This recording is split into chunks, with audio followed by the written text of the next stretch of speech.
Bem-vindo a mais uma edição do Ponto de Encontro. Há 20 anos começou a ser implantado no Brasil o sistema de educação chamado de progressão continuada. Na teoria, os alunos são avaliados ano a ano e só repetem ao final de um ciclo, que dura em média 3 anos. Na prática, muitos pais e especialistas afirmam que esse sistema não garante o aprendizado do aluno e não incentiva uma melhor educação no país. Hoje o Ponto de Encontro fala sobre esse assunto e para isso estão conosco no estúdio a professora Ângela Soligo, ela é da Faculdade de Educação da Unicamp e também do Programa de Pós-Graduação, e a professora Mônica Piccioni Gomes Rios, que é professora da Faculdade de Educação e do Programa de Pós-Graduação em Educação aqui da PUC Campinas. Professora Ângela, professora Mônica, obrigada pela presença hoje aqui no Ponto de Encontro. Antes da gente iniciar a nossa conversa, vamos só conferir uma reportagem do Vinícius Purgato explicando exatamente como funciona o sistema de progressão continuada no Brasil. Acompanhe só. O sistema de progressão continuada completa 20 anos e continua dividindo opiniões em todo o estado. O método começou a ser discutido no Brasil na década de 80, mas passou a ser implantado em 1996 com a Lei de Diretrizes e Bases da Educação. Pelo método, os alunos não são reprovados anualmente, como ocorre em escolas onde a avaliação de ensino é feita por séries de 1 ano. Nos casos de progressão, os estudantes são avaliados por ciclos de 3 anos. O objetivo é fazer com que a avaliação seja contínua e evitar a evasão escolar. Para que o sistema funcione, especialistas defendem que as escolas tenham uma proposta pedagógica adequada, uma avaliação de ensino constante que possa identificar falhas no desempenho dos estudantes e ainda engajamento dos professores. Por outro lado, muitas famílias e outra parte dos especialistas acreditam que a não repetência ano a ano faz com que o aluno seja aprovado sem dominar o conteúdo que deveria saber de acordo com a idade. Eu sou contra, porque vai resultar lá na frente. Lá na frente a criança não vai conseguir entrar numa boa faculdade. Eu sou contra, tanto que eu já tenho um exemplo dentro de casa. E eu tenho que passar a lição para ele em casa, eu tenho que fazer a função da professora para ele. Na verdade eu sou contra, né? Porque a criança ela precisa aprender na escola, tanto que ela está na escola para isso, né? Na progressão continuada, a única coisa que reprova ela é a quantidade de falta. E quando ele chega na 5ª série, a gente vai perceber que muitas vezes, se a gente não tiver o acompanhamento dos pais em cima, na verdade a criança não aprendeu nada. Ela está lá e muitas vezes acho que isso até desmotiva, né, a criança. Tudo, porque se ela não teve o começo dela, a 1ª, 2ª, 3ª, 4ª série, ela não teve um aprendizado bom, quando chegar na 5ª série que existe mais matéria, vai dificultar muito mais. Professora Ângela, a gente viu aí que progressão continuada é diferente de aprovação automática, que muita gente acaba usando esse termo. Qual que é a diferença básica entre esses dois termos que as pessoas usam e acabam se confundindo? A ideia que ficou difundida popularmente de aprovação automática é de que você não precisa avaliar, não precisa acompanhar, você vai passar todo mundo de qualquer jeito. E isso é o que significa aprovação automática. O aluno entrou, ele já tem garantida a sua aprovação. Isso não é progressão continuada. A ideia da progressão continuada é de que o aluno não precisa ser retido ao final do ano por alguma dificuldade, por alguma não aprendizagem, ou porque ele tem um ritmo diferente, às vezes mais lento, não é? A ideia é de que você possa trabalhar as dificuldades do aluno com mais tempo do que 1 ano, não é? De que de um ano para outro, aquilo que o aluno não aprendeu, ele possa continuar aprendendo no ano seguinte. Mas para isso você precisa avaliar, saber quais são as dificuldades do aluno, saber também quais são as facilidades para ir incentivando aquilo que ele tem como maiores competências e para ir resolvendo os problemas, as dificuldades de cada um. E professora Mônica, a professora Ângela explicou para a gente, na teoria, como que esse arranjo deve funcionar e ele é positivo, né? Mas na prática, muita gente acaba dizendo que isso não acontece. Essa avaliação durante os 3 anos, que normalmente dura o ciclo, ela não é feita. E, infelizmente, o aluno, quando chega no último ano do ciclo, ele não aprendeu aquilo que ele deveria ter aprendido naquele período de tempo. Por que isso acontece? É uma questão de infraestrutura? É uma questão de falta de apoio? Por que isso, as pessoas ainda têm a impressão de que isso acontece e realmente em alguns casos isso, a gente observa que o adolescente, a criança ou adolescente não aprendeu o conteúdo que ele deveria aprender ao final do ciclo? Sem dúvida é um aspecto bastante complexo, que implica a série de fatores, tanto intraescolares quanto extraescolares, que acabam incidindo nessa realidade posta, né? Que como isso se dá na prática. Mas é importante a gente analisar o seguinte, que a proposta, os pressupostos da progressão continuada, eles necessitam do desenvolvimento de uma cultura de avaliação, né? Que vai na contramão da cultura da prova que está. Se a gente for pensar na perspectiva de por que da progressão continuada, até historicamente, né, professora Ângela, nós temos desde da década de 20, discussões do século passado, discussões de os pressupostos da progressão continuada já vinham sendo discutidos, que era pensar a organização do ensino por ciclos. Na década de 60, também do século passado, existia a preocupação de se pensar a progressão continuada pela questão da organização de ciclos por conta da dificuldade de aprendizagem, do alto índice de reprovação que implicava a evasão escolar. Isso fazia da escola uma escola excludente, né? Mas é só com a atual LDB que, de fato, nós temos a perspectiva da implantação da progressão continuada. Porém, a gente não transitou dessa cultura de prova que existia, que a avaliação era pensada para reprovar ou para aprovar o aluno, migramos para a cultura de avaliação. Então, na realidade, a progressão continuada, convertida em promoção automática, se dá por uma série de fatores, mas pela necessidade urgente de se desenvolver a cultura de avaliação e problematizar, avaliar para quê e por quê. E essa avaliação, eu imagino que seja importante. O aluno, ele precisa desse feedback, né, de como que ele está se desenvolvendo, e para os pais eu acredito que também seja muito importante saber como o filho está aprendendo, se ele está assimilando o conteúdo de sala de aula. E nisso muitas pessoas, muitos especialistas defendem, professora Ângela, a questão de a reprovação ano a ano não necessariamente vai servir como um incentivo para o aluno recuperar o que ele deveria ter aprendido naquele ano e se esforçar mais no ano seguinte para assimilar esse conhecimento. A reprovação é realmente um estigma na vida do estudante? Ela, ao contrário de ajudar, de incentivar, ela vai retroceder ainda mais esse aluno? Historicamente né? O aluno repetente sempre foi visto como um aluno que fracassou, né? O aluno repetente já era visto pelo professor como aquele que vai dar problema para ele, não é? Pelos colegas também. Então, a reprovação nunca foi garantia de boa aprendizagem, nunca foi garantia de que no ano seguinte esse aluno estaria melhor preparado. Pelo contrário, a reprovação sempre implicou para muitos alunos sair da escola, exclusão escolar, não é?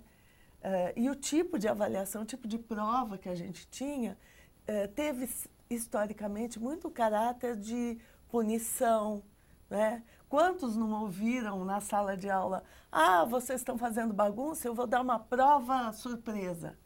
Então a prova tinha o caráter de punição, não é? As pessoas tinham medo do dia da prova, não é? Então, isso não é necessariamente garantia de aprendizagem, pelo contrário, não é? O que acontece é que nós pulamos dessa cultura da prova como exercício de poder e punição para uma outra cultura que nós não conhecíamos bem, na verdade, não é? Então, pulamos do avaliar por meio de prova para não avaliar de maneira nenhuma. Isto nunca foi o princípio da progressão continuada. A ideia era avaliar para conhecer, conhecer para organizar melhor o ensino e a aprendizagem. E isto não aconteceu. Pelo contrário, a gente instituiu um sistema sem muito preparar os nossos professores, as nossas escolas, porque não é só o professor. é a estrutura toda da escola, não é? Então, sem muito preparo, e instituiu também um sistema de avaliação externo. Então, você tira do professor a experiência que ele tinha para uma outra que ele não conhece bem e institui um sistema externo de avaliação. É como dizer, olha, não é você mesmo que avalia. Isso não possibilitou muito bem a construção de uma outra cultura de avaliação, né? E esta cultura de avaliação é fundamental para que um sistema de progressão continuada funcione bem, né? Conhecer o aluno, isso é um princípio, e esse princípio ele ficou perdido. E professora Mônica, a professora Ângela colocou aí a questão do professor, que de certa forma perdeu um pouco da autoridade que ele tinha com relação aos alunos. Ele não tem a ferramenta básica de avaliação do aluno, então esse papel acaba que se perdendo, né, ao longo do ciclo todo. Como que esse professor ele tem que reagir diante disso, né? Como que ele trabalha em sala de aula, ele identifica as dificuldades do aluno durante o ciclo, até para tentar corrigir e avaliá-lo da melhor forma possível? Sem dúvida, é uma questão que depende de um processo de formação, né?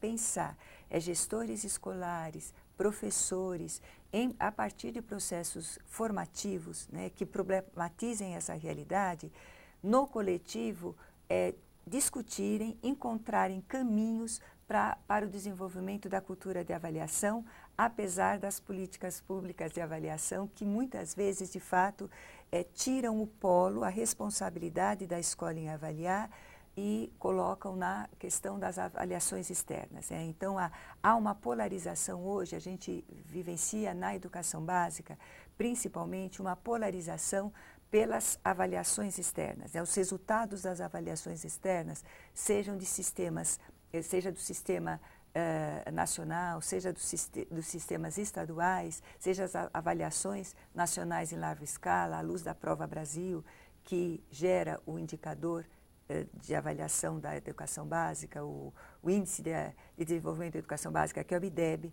seja através das avaliações estaduais. No caso do Estado de São Paulo, que nós temos o SARESP, que gera o IDESP, que é o Índice de Desenvolvimento das escolas do Estado de São Paulo. Então, na realidade, seja por um indicador ou outro, as escolas ficam polarizadas por esse resultado.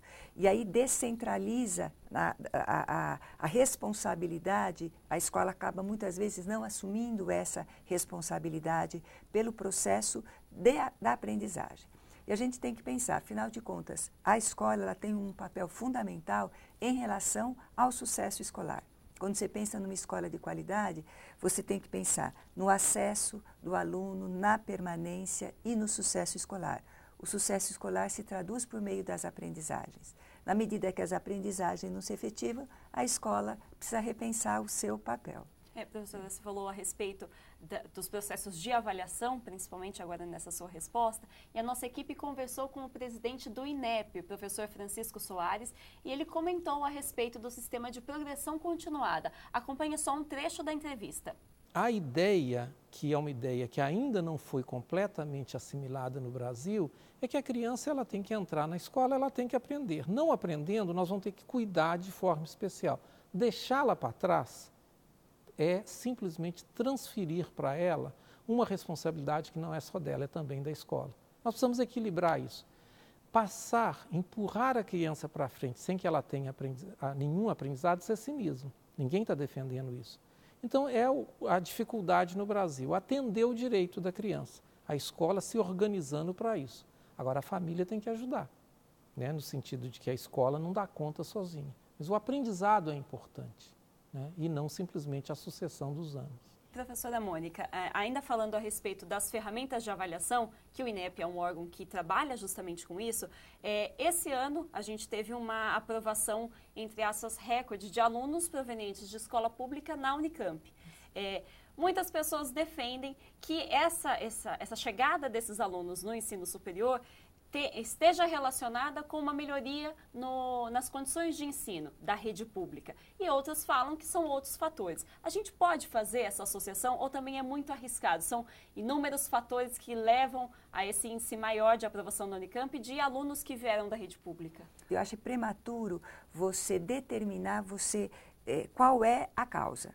Eu penso que existem sem dúvida uma série de aspectos que podem ser previamente considerados, são hipóteses que nós levantamos. Mas eu acho muito importante pesquisa. Eu acho que a pesquisa ela tem um papel fundamental nesse processo. Porque se nós pensarmos na perspectiva da progressão continuada, inserida numa proposta de democratização do ensino, é necessário pensar que é direito de todos uma educação de qualidade, a necessidade de nós engendrarmos esforços para a construção dessa educação de qualidade. Então, a gente sempre repete, em termos de país, nós avançamos no acesso, avançamos na permanência, e a permanência do aluno na escola, em parte, está sim atrelada à progressão continuada, ainda que convertida em muitas realidades como promoção automática,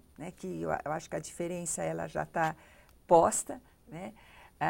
Na progressão continuada há um compromisso no acompanhamento do crescimento, do desenvolvimento do aluno, e na promoção automática não há esse compromisso. Então, a promoção automática, ela desmonta, ela desconstrói a importância da avaliação. E, professora Ângela, a professora Mônica falou da questão da permanência do aluno no processo de aprendizagem aí, Ela também, lógico, a professora Mônica falou aqui que o Brasil avançou muito, com relação a isso, mas ainda é um desafio muito grande, porque acabou o ensino fundamental, começa o ensino médio, a gente já observa que as pessoas, os adolescentes, eles começam a abandonar a escola. Por que então que a progressão continuada, ela beneficia isso, ela faz com que o aluno permaneça mais tempo na escola? Não estamos falando, claro, dos aspectos da qualidade dessa educação, que a professora Mônica já colocou aqui, mas a questão de tempo mesmo. Por que com a progressão continuada, isso faz com que o aluno não desista tão cedo, vamos colocar assim, Exatamente, porque muitos alunos que antes iam ficando para trás por muitas reprovações, eles desistiam. Um aluno com 3, 4 anos de reprovação, ele desistia. Não havia um investimento na aprendizagem de todos. Muitos alunos, isso era uma forma de expulsar o aluno da escola. Então, a evasão acabava sendo um sintoma dessa quantidade de reprovações. Com a progressão continuada, você vai garantindo a presença do aluno na escola, sim, porque ele não vai ficar a cada ano batendo na mesma tecla, ele vai, de alguma maneira, avançar. Então, a Mônica tem toda a razão quando ela diz que a progressão, ela de alguma maneira garante a presença do aluno na escola. Ela garante sim. E muitos alunos se beneficiam, porque se eles estão numa escola que investe na aprendizagem, no ano seguinte eles recuperam, eles dão um tropeço aqui, mas eles avançam ali. A reprovação antes, o aluno às vezes tinha dificuldade só em matemática, ele reprovava em tudo. E hoje ele avança e ele pode recuperar. Em algumas situações ele não recupera, mas em muitas ele recupera. E na direção do que a professora Ângela coloca, Malu, é interessante também a gente analisar um aspecto que está atrelado ao ensino fundamental, por consequência, em relação a esse processo que estamos aqui, sobre o qual estamos dialogando, que é a progressão continuada. As pesquisas apontam isso. A evasão no ensino médio, ela se dá por 3 fatores mais significativos. Existem outros, mas 3 fatores mais significativos. Que um deles é justamente a dificuldade que o aluno sente de acompanhar, ele se desinteressa por uma questão de ele não ter as habilidades desenvolvidas necessárias para acompanhar os desafios do ensino médio. Então, no primeiro ano do ensino médio, é comum haver essa evasão. E eu também estou falando em termos de Brasil, né? Nós não estamos trazendo dados numéricos aqui, mas há um percentual significativo de evasão e um dos aspectos é esse. Um outro aspecto é o apontado pela professora Ângela. Que ensino é esse? Né? Um ensino muito distante do interesse do jovem. Né? Então, na realidade, nós precisamos também repensar a escola, né? Pensar em uma metodologia, como é que nós estamos trabalhando, né, os conteúdos, quer dizer, como é que a necessidade de nós inovarmos no campo pedagógico. Então, é um outro aspecto. E outro fator assim, determinante para a evasão é a necessidade de inserir-se no mundo do trabalho. Né? Não vou usar mercado de trabalho, mas no mundo do trabalho, ou seja, eles precisam trabalhar. Né? Alguns jovens ainda estão provedores e a gente sente essa necessidade. Há outros fatores, como às vezes muda de endereço ou outras questões, algumas questões pontuais. Mas esses 3 aspectos, eles têm sido assim apontados pelas pesquisas como determinantes para a evasão. E a questão, uma delas, então, que está ligada à progressão continuada, que é o aluno não aprendeu e agora ele tem dificuldades. Mas eu queria, assim, só muito rapidamente falar, na sua pergunta, você aponta para essa pirâmide educacional, não é? A pirâmide educacional, ela existe, mas ela está menos, né, ela já está menos, vamos dizer assim, está mais larga, está menos pontuda, né, do que era, se a gente for analisar décadas de 1970, 1980, ainda 1990 do século passado. Né?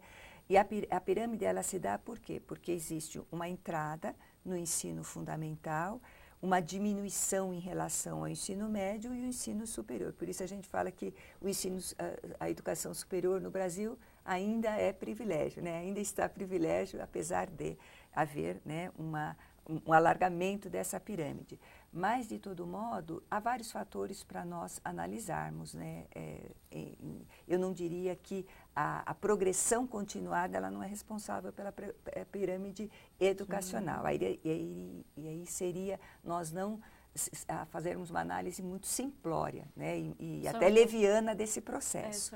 Mas existem vários fatores e nós não podemos, obviamente, afastar a questão da condição social. Quer dizer, a questão social, ela a desigualdade social, ela está muito posta, muito presente no Brasil. Né? A fala do professor Francisco Soares, em outros momentos, também tem apontado para isso. Nós temos uma questão que precisa ser resolvida e que implica a qualidade da educação, que implica o sucesso escolar, que implica a aprendizagem, que é a desigualdade social. Esses fatores que você colocou agora, esses objetivos, né, uma boa educação, o acesso ao ensino superior, claro, que passa também pelo sonho de muitos pais. A nossa repórter Rafaela Ribeiro conheceu uma família aqui de Campinas que tem uma opinião particular sobre a progressão continuada. Acompanhe só. A Gabriele está com 10 anos de idade e ingressou no 6º ano do ensino fundamental. Apesar de ser boa aluna, a dificuldade em matemática acompanha a vida escolar da garota. Mas os números não são a preocupação maior. A lei da progressão continuada é que traz receios sobre a formação da menina. A preocupação é de ela não saber, né, ir passar de uma série para outra e chegar no ensino médio sem saber nada. Elisângela exige empenho da filha quando o assunto é estudar. Já que não consegue mudar a lei, a comerciária fez o dever de casa e pesquisou diversas escolas até encontrar a que considera ideal para que a Gabriele tenha um bom rendimento escolar. Eu pesquisei nota no estado, eu entrei na internet, eu ligava para saber quando começava a rematrícula, eu queria saber quantas séries tinham, eu fui ver o ambiente da escola, né? E fui fazer pesquisa de boca de urna, assim, das outras amigas. Eu quero que minha filha estude numa escola boa. A comerciária não concorda com a progressão continuada por acreditar que não existe uma garantia de que a filha esteja de fato aprendendo. Ela vai sair da 5ª série e vai para a 6ª série sem saber? Ela vai sair da 6ª série e vai para a 7ª série sem saber? E a professora passa, a escola passa e ninguém se preocupa com isso? Para mim é ruim isso, entendeu? No meu caso, da minha filha, porque a gente pega no pé dela, a gente está em cima dela. O estudo é o melhor caminho. Se você quer ser alguém na vida, você tem que estudar, e estudar muito. Então, esse negócio da progressão, para mim, é péssimo. Professora Ângela, ao longo do programa a gente já falou bastante sobre todos esses aspectos que essa mãe colocou aí na reportagem. Mas agora falando um pouquinho a respeito do papel da família, né? Os pais, eles também não podem apenas terceirizar a educação dos filhos, né? Como que eles devem acompanhar isso? Os pais são responsáveis por acompanhar, por incentivar, por dialogar com a escola, mas eles não podem ser responsáveis pela tarefa. Apoiar não é isso. A tarefa tem que ser uma tarefa compatível com aquilo que a escola está ensinando, que a criança possa realizar sozinha, porque essa tarefa é dela, não é? Então, esse é um aspecto importante. O diálogo família-escola é fundamental e, para isso, família e escola precisam querer esse diálogo, não é? Porque, às vezes, a escola também não quer. Eu tenho orientado pesquisas nessa direção. Às vezes a escola quer a família para ajudar nas festas, para ouvir sobre o desempenho do seu filho, principalmente quando ele vai mal, mas não quer a família também questionando, não é? Por que é que está sendo ensinado desse jeito? Por que que meu filho de 8 anos não está lendo? Aí é como se a família estivesse invadindo. Então, esse diálogo é necessário. Ele é rico quando ele acontece, não é? E para acontecer, as duas partes precisam querer e criar oportunidades. E, professora Mônica, diante de tudo isso que a gente discutiu aqui ao longo desse programa, como que a gente pode determinar o caminho para que esse sistema de educação seja um sistema bom, que dê bons resultados para a família, para o aluno, que garanta o aprendizado e o acesso dele, tanto ao ensino médio quanto ao ensino superior? Então, eu penso que, a partir desse diálogo que foi bastante interessante, né, ouvindo, inclusive a partir dessa reportagem, com a fala que a professora Ângela teceu agora, é importante a gente marcar algo que preocupa, né, para encaminhar para a resposta do que você coloca agora. É preocupante esse olhar, né, que a sociedade tem em relação à progressão continuada. E, em face desse olhar, muitas vezes, discursos na direção de se desconstruir a progressão continuada e se voltar a um processo de seriação com aprovação e reprovação severas, né? É comum nós vermos esses discursos do ponto de vista de gestores públicos. Então, nessa perspectiva, seria uma perda, né? A gente tem que pensar que você faz uma questão muito importante. Quais os caminhos? O caminho é pensar à frente, né? O caminho não significa retrocesso. Então isso não deu certo, ou nós estamos entendendo que não está dando certo, então vamos voltar. Não, se nós avançamos é porque alguma coisa estava pedindo que nós, solicitando.